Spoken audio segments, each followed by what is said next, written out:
По 12 години падна Фатмир Дехари во Кичево. Неизвестноста која траеше неколку недели стануваше се помала со секоја нова информација за резултатот и извиците на радост од просториите на ВМРО ДПМН, кои се прелеваа и кај насобраните симпатизери пред штабот.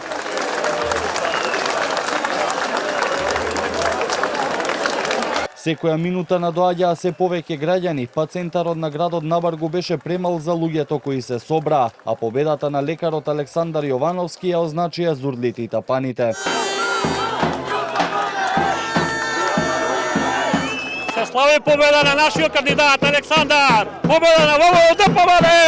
На крајот Јовановски освои 14.200 гласови, 2500 повеќе отколку во првиот круг. Дехари освои повеќе од двојно во однос на првиот, но сепак недоволно за пресврт. Кичево било и ќе остане пример за соживот, а тоа да се наруши не помогнале ниту авионите, ниту автобусите од диаспората, порачаа граѓаните кои очекуваат градот конечно да го врати својот сјај.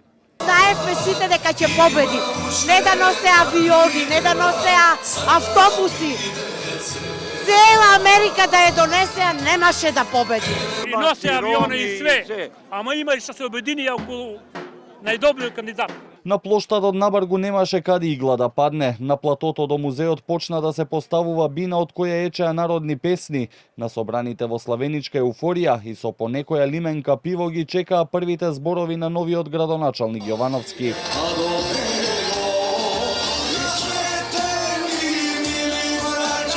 Прославата кулминираше околу полноќ, кога во Кичево дојде и лидерот на партијата Мицкоски и заедно со Јовановски се обратија до насобраните. Имаме убав живот, не сакам со живот да кажувам, сакам живот, ние убаво живееме и ќе продолжиме да живееме уште поубаво. Од утре ќе светне силен ден. Кичево гласаше денеска за слобода. Кичево денеска се ослободи од човекот кој што се богатеше на грбот на кичевчани.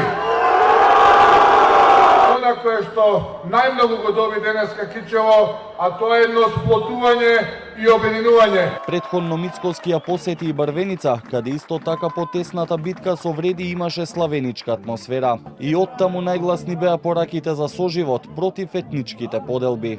Докажавме дека општина Брвеница е за соживот, не е за омраза етнички поделби. Докажавме дека сме мултиетничка општина и ќе останеме. И благодарам апсолутно на сите оние кои што застанаа позади овој концепт на едината, на обединувањето, на заедништвото и убеден сум дека само така Македонија, Брвеница, сите ние можеме да чекориме напред. Фатмир Дехари беше градоначалник на Кичево 2013 година, кога почна одложената примена на новата територијална поделба со која кон градот беа споени околните села и општината стана со доминантно албанско население. Тој по поразот синоќа не даде изјава, а не се огласи ниту на социјалните мрежи.